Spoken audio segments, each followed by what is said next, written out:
Hey, it's Becky from Air Frying Foodie, and I'm going to show you how to make one of my favorites, a classic grilled cheese sandwich in the air fryer. This sandwich gives you the nice crusty bread on the outside, but the ooey gooey cheese in the center.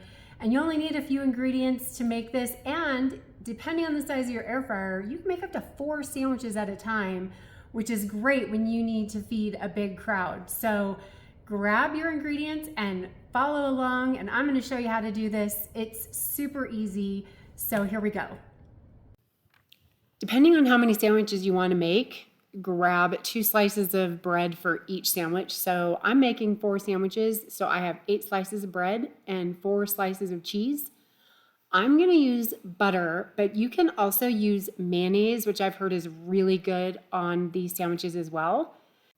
So spread a light layer of butter on one side of each piece of bread, and then place the butter side down, cover it with a piece of cheese, and then place the butter side up of the other piece of bread. Go ahead and air fry those at 370 degrees Fahrenheit for about 10 minutes. Flip them halfway through air frying so that both sides get nice and crispy. And that's it. That's how easy it is to make a grilled cheese sandwich in your air fryer. 4 sandwiches done in 10 minutes.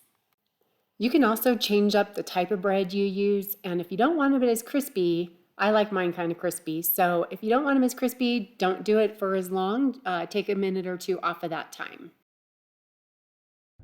Well, thanks for following along while I made that, and I hope you enjoyed it.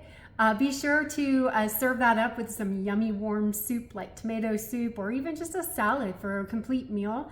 And also be sure to subscribe to our YouTube channel so that we can show you some more fun, fast, easy air fryer recipes.